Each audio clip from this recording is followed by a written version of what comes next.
All right, thank you. Welcome to the 18th Annual National Book Festival. My name is Carlos Diaz. I'm the Senior Deputy Chairman of the National Endowment for the Humanities, and I'm thrilled to be here. Hey. I'm thrilled to be here, and the NEH is thrilled to be sponsoring this year's Understanding Our World stage. As you all know, an independent federal grant-making agency, the NEH supports museum exhibits, documentaries, and books that bring history, literature, philosophy, and a lot more to the public, funds the preservation of historic records, collections, and objects, sponsors educational opportunities for teachers and students in the humanities, and underwrites fundamental research across all disciplines within the humanities. And so I'm here with James and Deborah Fallows to talk about their book, Our Towns, a 100,000-mile journey into the heart of America.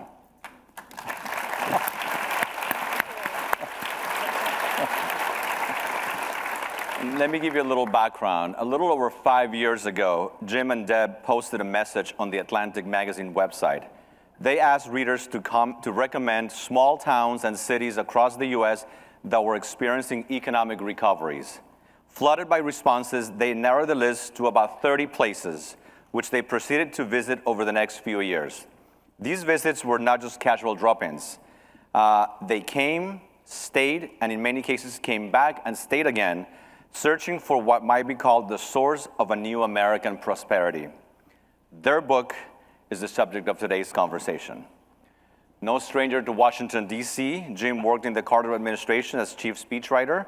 He has been writing for The Atlantic since the late 1970s and is the author of over a dozen books. He has written extensively on foreign policy, China, and many issues of national politics. He and his wife, Deb, have spent many years abroad, living in Japan, Malaysia, and China. Deb, who's a trained linguist, is the author of Dreaming in Mandarin, an account of her journey into Chinese language and culture during their most recent stint in Shanghai and Beijing. So if you're ready, we can start now. We're ready. Thank you. All right.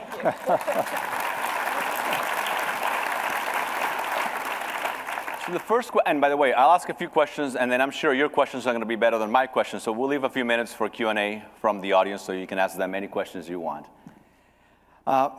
Many accounts of American life have been written, of course, but yours is the only one that I've read where the authors travel by plane. You travel in a very small plane, a couple of seats, throughout the US. So I want to ask you, what would you say makes your book unique? What is the uniqueness of your book that will make everybody rush and buy the book? Maybe that we're still married after 100,000. And we've been together since we were age 18, which is longer ago for me than for Deb, but we've been together all those times. So first, Carlos, thank you so much. Thanks to the Library of Congress, thanks to the NEH, thanks to the Book Festival, thanks to you all for coming here. We're really honored to be back here in our hometown where we haven't been for a long time, talking about what we've seen while we've been on the road. Anybody who has read in American history and literature, as you all have, know that the road trip or the pirogue trip or the ox cart trip or the other kind of trip is a main motif and shtick for understanding America. And there's a reason for that. It's a big dispersed country with a huge extent from side to side and north to south. And so there's a good reason that so many sagas of Americana are road trips of one kind or another. Because we had, before we lived in China, been around the country a fair amount in our little tiny, essentially flying car kind of airplane, a Cirrus SR-22, which has a parachute for the entire airplane, whole different topic we can get into. We knew both how interesting the landscape was as you see it unfold at low altitude from 2,000 feet up, but also how much of the country is accessible this way. So I think that the one perspective that's different in this book is that it's a low altitude aerial means of transport. And one counterpart I can think of this is a marvelous book called Flight of Passage by Rinker Buck, maybe 10 years ago or so, about his and his brother's flight across the country in a small plane. But even more, I think we were trying to contrast at this moment in media and political history how the US looks at the cellular level from the bottom up versus how it looks when you turn on cable news. And so I think that contrast of a sense that the US actually is doing better than most people think at the city by city and even state by state level, that's, I think, the distinctive aspect of our message. And Jim and I both grew up in small towns, so it was a really natural move for us to look at smaller and medium-sized towns. They were places where we felt comfortable and had our own kind of history and how towns work. So it just felt like a very natural approach for us to do it that way. And we read all the accounts, you know, Travels with Charlie and William Least Heat Moon and back to Mark Twain.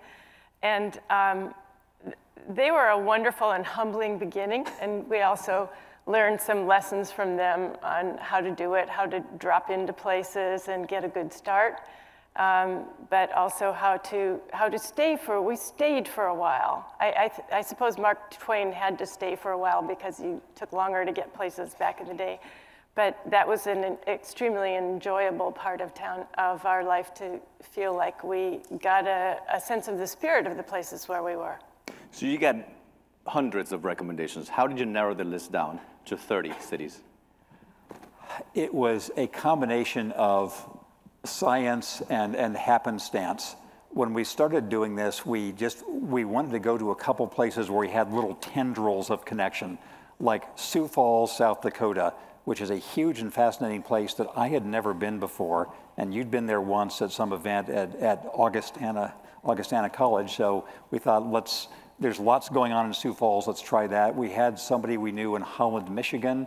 We had people we knew in Eastport, Maine, and we were looking for regional representation. Each place we went, we sort of changed the focus of where we might go later on. We wanted to be not scientifically sampling, but sort of crudely representative of far northeast, far southwest, Great Plains, deep south. And as time went on, we went to places that were more and more economically troubled, like San Bernardino, which is right next to where I grew up, and a lot of time in Mississippi and Erie, Pennsylvania, Allentown and Erie and western Kansas. And so we felt as if we started out looking at places that were known for being successful and gravitated towards places that were earlier on the dealing with their challenges curve. And occasionally it was really opportunistic. We had been in Greenville, South Carolina, looking at a lot of things, but one thing we wrote about on a blog along the way was this amazing governor's school, which is a public school that was focused on the arts and humanities in Greenville. And so we wrote these kind of glowing reports. It was an amazing school. And the next day in my inbox, I got a message from a teacher in Columbus, Mississippi, who was at the Mississippi Governor's School for Math and Science. And it was essentially kind of throwing down the gauntlet. It said, you think that school's so great in Greenville, you ought to come and see ours in Mississippi. So we thought, okay, that's it. That's what we're looking for, just a sense of energy and kind of mission and the great unknown of what we would find. So we headed off to the heart of Mississippi. Wow. So as a non-journalist, I'm curious as to how you go about reporting and capturing the essence of a town that you haven't, in many cases, ever been to before. I'll say something about the national media, since we're here in DC and there's some other national media people, and I've worked for The Atlantic for a long time, and then just about human nature. From the national media point of view, one reason we wanted to do this project is a sense of the imbalance between how a handful of cities are portrayed and how the rest of the US is portrayed. And what I mean is that if you think of New York, those of us who are not New Yorkers, we know what every block looks like there from movies and from TV shows. Same is true of San Francisco, it's true of DC, et cetera. But most of the rest of the country, the national media show up only when there's a primary election or a tornado or a shooting or a concept story on how people are feeling in Kentucky or whatever, as opposed to dealing with these places on their own three-dimensional terms. So one thing we wanted to do, and as Deb said, because we think of ourselves as small town people, is just say, we're here to ask the story of Duluth. You know, what's happening in Duluth for better or worse, not how Duluth is going to vote next time, not how not that sort of national media narrative. So one thing was approaching them as if their own city stories were interesting. The other is that my experience in the long years in journalism is that people basically like talking about themselves. And they like talking about their story of their family and of their company and of their community and of their hopes. So you just have open-ended questions of what's going right here, what's going wrong here, what do people care about, what do people not know, what do people miss about your town? You know, what is something that we as short-term visitors are likely to miss? You often get interesting answers if you go that way, and so that was how it went. And on a very nuts and bolts level, usually we would arrive on a Sunday or a Monday and kind of crossing our fingers saying, you know, hope this works out, we're committed here for the week. And we would go see what we fondly called the usual suspects in town at first. We'd go together to stop and see if there was a newspaper. We'd go to see the editor or the staff. And if we'd try to connect with somebody in the school system, somebody with the Chamber of Commerce or the local government, drop in at the library because it's such the heart and soul of the town. You could always find out what's really happening if you talk to a librarian. Applause line there. And that was usually the first day. And then the second day we would go in our different directions in our kind of different skill set or interests of what we followed. And round about Wednesday, we'd think, there's no way we're ever going to get through everything we need to find in this town. It was just following a breadcrumb trail. And as Jim said, people were extraordinarily generous in talking with us about their towns. We went in with a very small footprint, just you know, generally unannounced with our notebooks and started to ask things. And we ended up inside classrooms, you know, inside people's offices, at brew pubs, on the street, at local events like the sports events or town concerts or the plays. We tried to spend as much time with as many people of all sorts as we possibly could. And then we'd often get to the end of the week and think, we'll stay or we'll come back because there just wasn't enough time. I'm glad you mentioned libraries because you talk a lot about libraries in your book, and I'm sure all of us here care deeply about libraries. I know that all of us at the NEH care very much about libraries. What is it about libraries that struck you? It was such a surprise, and I'm actually embarrassed that I didn't know this 5 years ago because I thought libraries were the same kind of institution that I grew up with, where you went in kind of tiptoeing very quietly and were told to shush and found your corner in the back of the room. Now I've learned from being in libraries in just about every city we covered that they are the place that fill in the gaps that is needed by the town, whether it's in education, starting from preschool skills all the way up through adult literacy, or if it's in technology, providing Wi-Fi access. I used to work at the Pew Research Center and know for a fact that 25% of the country doesn't have fast Wi-Fi at home, and often even computers. So it's the go-to place to remain connected with the world. And also as civic and social centers, not only for ESL classes or how to become a citizen, but for fun stuff like do yoga, get a latte. For very responsive stuff, there are always the institutions that stay open. In Ferguson, Missouri, after Hurricane, the one in New Jersey, after Hurricane Harvey in Houston, they are we are open, we will be here for you, tell us what you need. Over the door of the main library in Columbus, Ohio, it says open to all. And that, you know, really hit home when you go there at 10 to 9 in the morning and see the homeless people waiting to go in to a safe haven, or when you stay there all day and see the kind of hordes of people moving in and out for whatever they do. So we became complete evangelists for how public libraries have what they've become.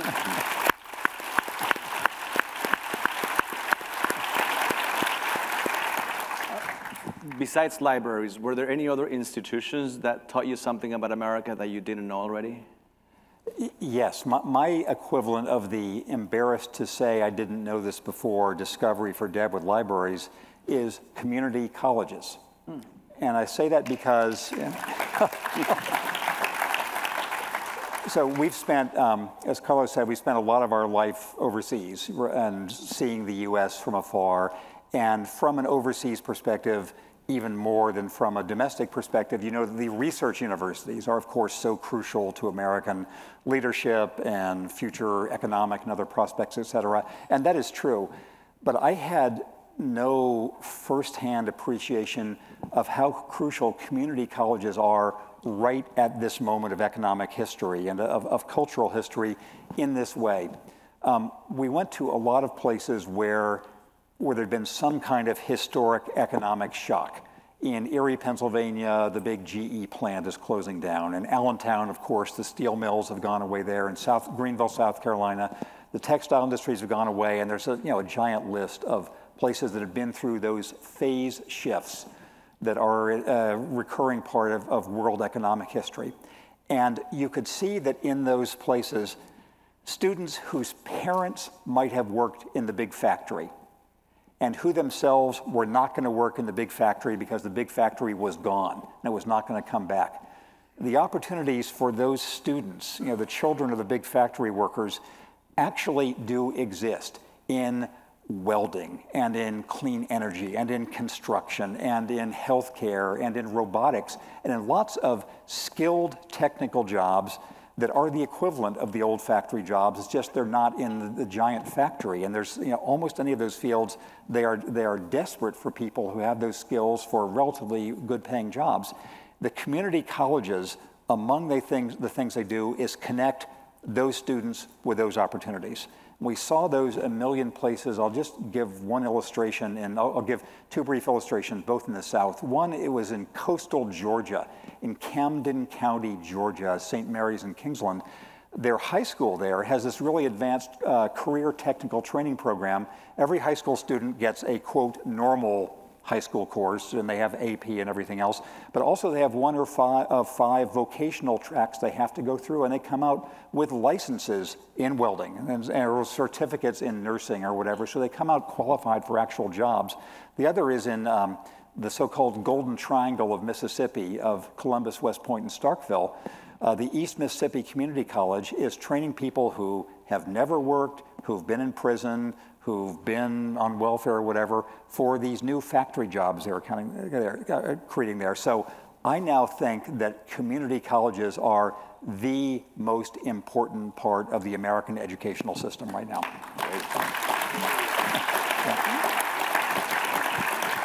If I may, let me ask you about another set of institutions, cultural institutions. Yes. As a representative of the NEH, I feel I have to ask you about the health and the vitality of our cultural institutions. How are we doing? So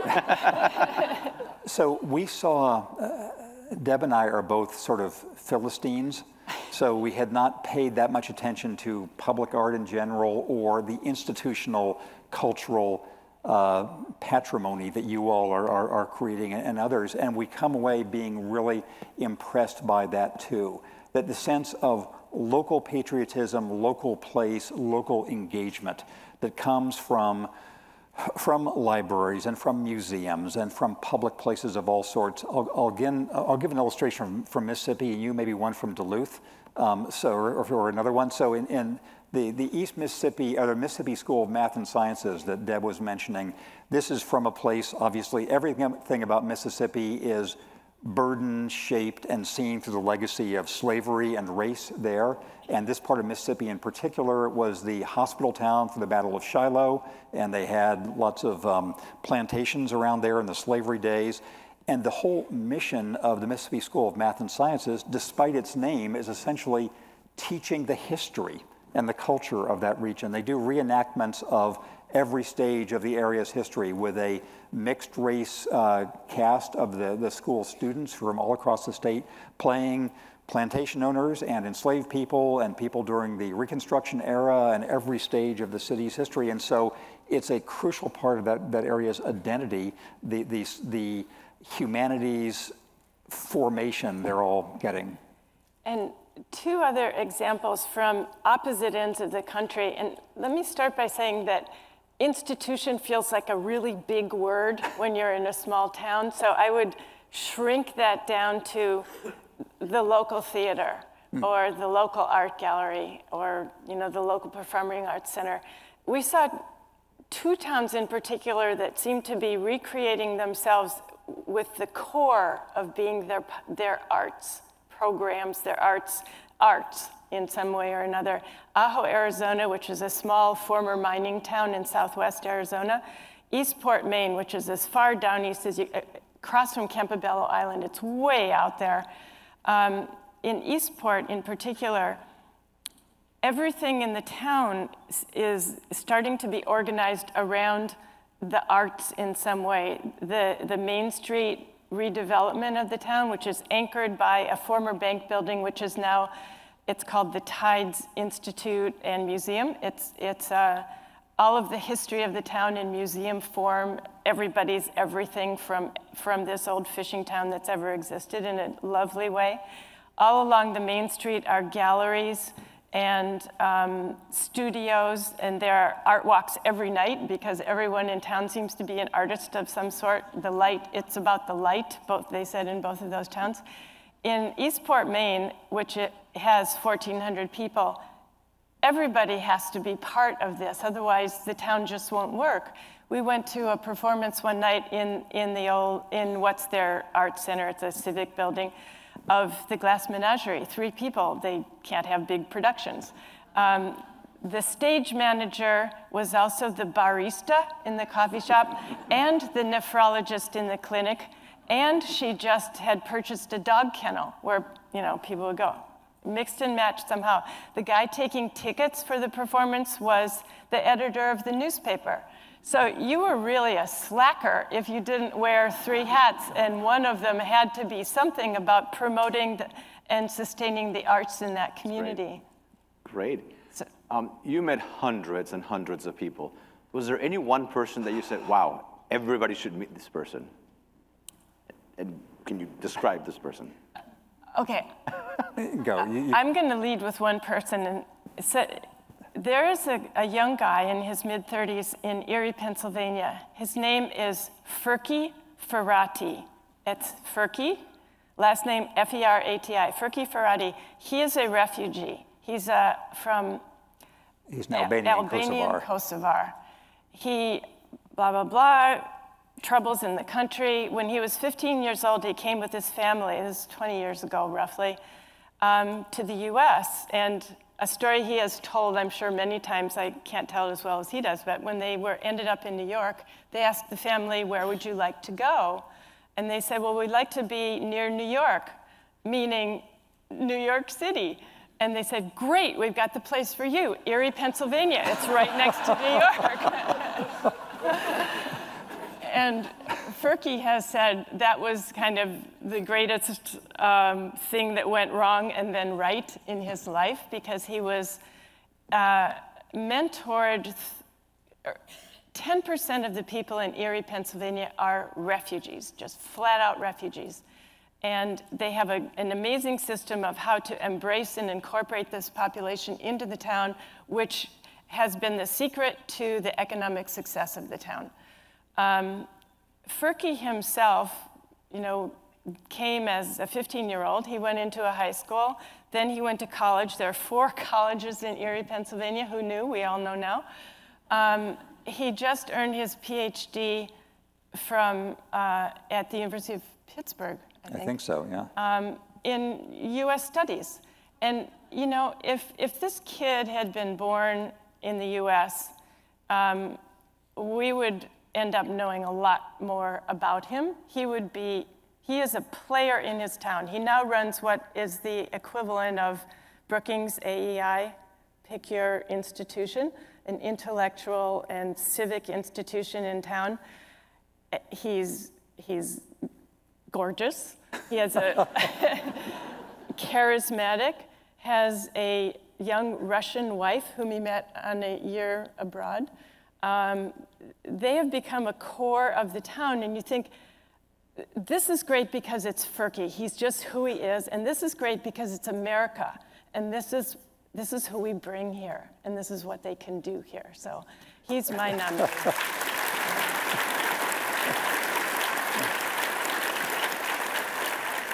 So further to Deb's point about the gorgeousness of Ferky, he points out that he is the blondest, most blue-eyed Muslim refugee you're ever going to meet in area Pennsylvania. So I've been thinking about a lot of sort of larger-than-life characters we met. For example, Captain Bob Peacock of Eastport, Maine, who's sort of this world-roving sea captain who's come back to try to save the town, or Joe Max Higgins and Brenda Lathan in Mississippi, who've willed their way to $6 or $7 billion worth of investment, or a guy named Mike Gallo in San Bernardino, who is a politically very, very conservative defense contractor guy who decided that his mission in life was to improve the San Bernardino public schools. He's now chairman of the school board and spends all his time doing that. But I'm going to not talk about any of those larger-than-life characters and talk about somebody who has, I wish people would meet because of her relevance to modern America's future. This is a woman named Ashley Swearingen, who has just been timed out after 2 terms as the mayor of Fresno, California. Those of you who are from California, like me, know that Fresno is the least stylish part of the state. It's part of the inland California where I'm from, that sort of looked down by the coast. Fresno is part of a very important agricultural region, but its downtown has been devastated by sprawl in the way that many downtowns have been. And Ashley Swearingen, in her 2 terms as a Republican mayor of Fresno, which has a heavily Latino population, a lot of poverty in Fresno, was the center of this urban redevelopment effort of which seems to be successfully recasting Fresno as #1, a center of the arts, because the real estate cost there is like 1/5 what it would be 100 miles away in the Bay Area. So they're having arts there, they're having agricultural science and technology. The beginning of the high-speed rail system for California is there. Side note, people in LA and San Francisco said, oh, the California high-speed rail is being built in the middle of nowhere. So Fresno said, welcome to nowhere. You know, this is where we are. And they're changing their motto to Fres Yes from Fresno. So I think Ashley Swearingen, who now runs the Community Foundation in Fresno, is sort of an illustration of the, apart from the polarization of national politics, practicality you can find on the local level. Great. I'm going to read the next question because it has a quote from your book. I want to make sure I get the quote right. Your book touches on some hot-button issues, but you're not writing a political argument of the usual kind. In fact, you say, and this is the quote, overwhelmingly, the focus in successful towns was not on insoluble national divisions, but on practical problems a community could address. The more often national politics came into local discussions, the worse shape the town was likely to be in. Can you elaborate a little bit on that? Yes. I will stipulate within this room or with any gathering of Americans, there's a range of views on national politics. And I will also stipulate from observation that there's almost nothing interesting that any of us can say to anybody else on the front of national politics anymore. Sort of all grievances, all concerns, all differences of perspective. If you haven't voiced them yourself or heard them, if you turn on cable TV, you'll hear them in the next 10 minutes. And that's essentially that national politics has become a kind of polarized and difficult ritual that's disconnected from a lot of daily life. Obviously, it matters. Obviously, it's of crucial importance. Obviously, in the saga of American history, national governments have made big switches one way or another. But the temper of discussion of national politics is really difficult. We found when we went to towns, we never, ever asked people, do you like Obama? Do you hate Obama? Do you like Trump? Do you hate Trump? We'd ask them, what's happening in this town? How do you work with people from different perspectives? And we found that what you would like to think to be true of America, that we all have our differences, but you actually can find areas of discussing them and finding practical compromise solutions and making plans for 20 years from now that have some chance of coming true, that those things still are largely true at the local level. Deb, let me ask you a question, if I may. Yeah. You're a trained linguist. So as you were traveling, you were taking notes on variations in American speech. What were you trying to find out? Yeah, so one of the questions that was on my mind when we started was just how people speak these days. Are there regionalisms, or has everything been flattened? And I think that the answer is yes to both. That it's been flattened in the sense that we all listen to the same media, we all pick up on the same things, and now I'm going to ruin your day by one thing that I heard that just drives me crazy, and I promise you're going to hear it and it will drive you crazy. If you listen to any pundits or any radio shows, people will often begin with a phrase I heard and first started noticing in Sioux Falls, South Dakota. Let me be honest. I have to be honest with you. Or, honestly, I'm thinking, South Dakota, you have to tell me that you're going to be honest? I mean, we know you're going to be honest. A version of that phrase now begins I promise you'll hear it on any kind of national media that you turn on or tune into or listen to. So there is that kind of flattening everywhere. A really fun thing that we noticed first in Greenville, South Carolina, we came to call the second question. If you're in a crowd like this, except maybe it's not, it's less of a Washington crowd, just people, other people. After the hello, how do you do, there is a question. In Greenville, South Carolina, it's where do you go to church? When we first heard that, I was, whoa, that's a little personal or maybe a little intrusive. Of course, in DC, it's either some version of what do you do, where do you work, and maybe where do you live. New York, same kind of thing. We started asking in other places, and if I dare ask, is there anyone here from St. Louis? Yeah, a couple. So St. Louis, the question is... What's the question? That's it. Yeah. Where'd you go to high school? The St. Louis and Louisville questions are, where do you go to high school? It never fails. Never met anyone who didn't say that was the question. In a version of the where do you go to church, in old timers in Chicago and maybe Boston, it's what parish are you from? Even if you don't know, even if you're not Catholic, you know what parish you're from. In Atlanta and Seattle, a lot of newcomers are where you're from, where'd you come from, that kind of question. In Burlington, Vermont, and in Denver, it's what do you do, but not what do you do for work. It's what do you do do you ski, do you hike, do you, that kind of what do you do. In LA, it's how'd you get here? Well, I took the 10 to the 405 and then like that. In Alaska, you never say where are you from because it's full of people with a bit of a sketchy past and you just don't go there. And in New Orleans, it's a version of who's your mama? Or how's your mama and them? Which who's your mama? Because you know who your daddy is from your last name, but everybody's kind of related and knows everybody else, so that lets you know who your full ancestral heritage. So wow. that is alive and really fun to hear from different people in different places. Let me ask you one concluding question, and then we'll open it up for the audience. What is the biggest takeaway from your book? What is the one thing, the most important thing you learned from this 5-year experiment? The most important thing that I think I want to try to convey, speaking for myself in the boring part of the duo here, is that it really is a moment of two Americas, but not in the way you think. And by which that I mean there's the America that is polarized, bitter, and seems hopeless no matter what your national political affiliations might be. And then there is the rest of the country that's in the middle of this renewal, experimentation, practicality for all of the problems. People feel as if they have some agency. Most places, most of the time, there are exceptions and extremes, but this sense that there is, at just the moment of national polarization, there's this local level sense of possibility, and more light needs to be shed on that. And yeah.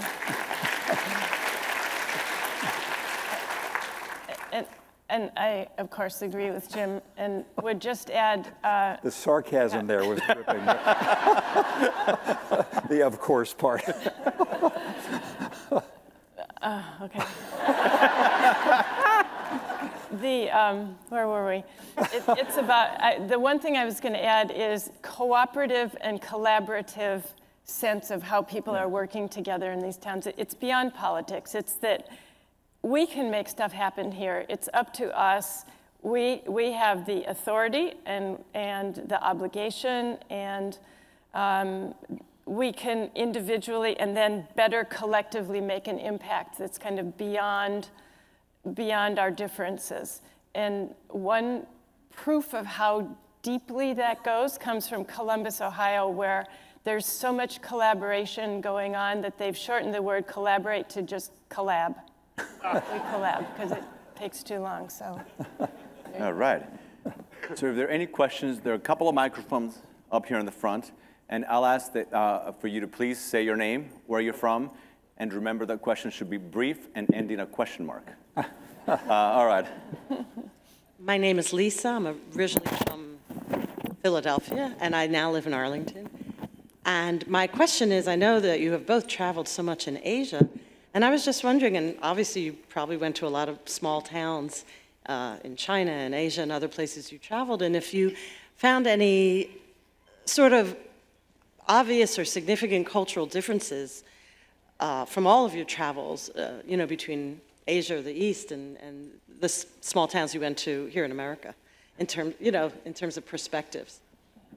So the question is about small town differences between Asia and the U.S., and instead of giving the 20-hour answer to that, I'll give the two-sentence answer from my perspective, which is that the U.S. is almost uniquely positioned in terms of really powerful small-town possibilities. In China, there's the famous, the further away you are from Beijing, the more sort of chaos and independence you have at the small-town level, but it's more getting away with things as opposed to sort of the diaspora of genuine local renewal we seem to see around the U.S. So that's the shortest answer for a really interesting question. Right, up here. Antoine van Akmaal. Like you, I've made this road trip, and what has exasperated me is the collaboration I've seen locally and the lack of it here. And I keep thinking, why is that? Did you find any answer on your trip? So the question from the author of a wonderful book that we cite in our book, Smartest Places on Earth, right? Smartest Places, by Antoine van Akmaal, is why there's so much cooperation at the local level and so little at the national level. I think the roots, the local level cooperation, I think, is a cultivated and developed skill. You know, that it's easier when you can see the consequences of your work locally and you see the people you're dealing with, but places that are good at this work at it. It's not just something that happens by accident. And I think that there has been, for various reasons we can get into in another 30-hour conversation, of why that has atrophied so much and been sort of deliberately undermined at the national level. But my hope is that the next wave of national politics will be somebody who has risen up, or people who've risen up with this local level culture and say, look, we're better than this nationally. We can do things the way we've done around the country. Yeah. Hi, this is Andrew Menges from outside of New York. Now I live in DC. It seems like a large intention from the book was to experience places, obviously, that you haven't experienced before and convey that to other people through the book. Something that really stood, I think, is the debate for mandatory national service. And I was wondering if you thought about that at all or fall for or against. So could you say the last part of the question again? It sort of reverberated. The civic... Yeah, the debate for mandatory national service, whether that's military or service or any iteration. So on the national service question, I think it would be better for the country if there were more ways for people both to serve just for service. So it's good for the person doing it, it's good for the country, and it's good in unexpected ways. For example, in Ajo, Arizona, we wrote about this team of sort of the modern Civilian Conservation Corps who were rebuilding things in Ajo, and they were from all over the country, and it was really changing their lives. I think the mandatory part is just not going to happen in modern America. So I would be in favor of ways to make this much more attractive, expected, culturally, financially, and other ways encouraged and supported. And this is good for everybody who's doing it, for the country and for them. And I think we saw little versions of that in many of the towns and again, take it out of the politics or the mandatoriness of trying to attract young people to their town, whether it was through artists in residence, whether it was through some kind of teacher exchange, or bringing in AmeriCorps kids, or trying to lure doctors to their town by paying for part of their medical school. Through the state, we saw some of this in Wyoming, but getting to the same answer from a lot of different ways was something that so many people were voicing. Thank you. Great. Up here. Thank you. My name is Matt Prickett. I'm from a smaller town than either of you. I'm from Homer, Georgia. You seem to know where that is. You worked for President Carter. Yes. Most of the stories you've told about rejuvenation, Atlanta resurgence, you know, after it burned down or whatever, it was burned down, came back, and that's been the story there forever. The stories you've shared have been about those same kinds of places. I'm a recovering alcoholic and drug addict, and my recovery depended on hitting a bottom place and coming back. I just celebrated 36 years in clean and sober. I didn't do it. I couldn't do it by myself. Anyway, do you think that that's necessary for the kind of renewal you've seen?